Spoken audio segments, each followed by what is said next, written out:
हम सब ताज़ा भोजन करते हैं कि बासी? यहाँ ताज़े भोजन से तात्पर्य ताज़ा पकाकर खाने से नहीं है। फिर सुनिए, एक सेठ थे तो इसका मतलब बहुत धन संपदा थी उनके पास, पर वो बहुत कंजूस भी थे।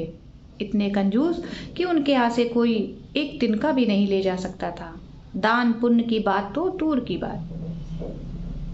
एक दिन उनके यहाँ एक महात्मा आए भिक्षा मांगने। उस समय सेठ भोजन कर रहे थे। उनकी बहू उन्हें भोजन परोस करके एक एक रोटी गरम गरम खिला रही थी। ससुर ने जैसे ही सुना, सेठ जी ने जैसे ही सुना कि द्वार पर कोई भिक्षा मांग रहा है, बड़बड़ाने लगे।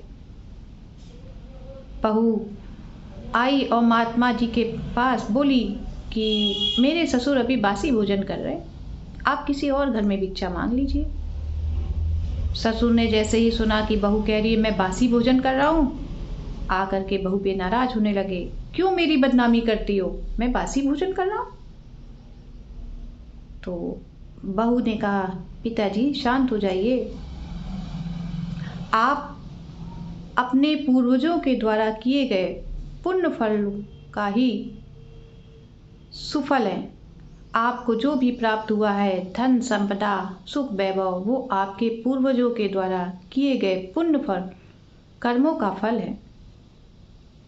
तो हुआ ना, आप उन्होंने पकाया, उन्होंने पुण्य कर्म किए और उसके परिणाम स्वरूप जो सुख वैभव मिला वो आपको प्राप्त हो रहा है। तो आप बासी भोजन ही तो कर रहे हैं। ससुर ने जैसे ही ये बात सुनी, तुरंत उनकी अंतरात्मा पलट गई। उन्होंने उसी दिन से दान पुण्य करना शुरू कर दिया, सेवा कार्यों में मन लगाने लगे, जिससे कि उनको भी इसी जन्म में बासी के बदले ताज़ा भोजन प्राप्त हो सके। तो अब आप समझे, सोचिए, आप ताज़ा भोजन कर रहे हैं कि बासी? राधे राधे।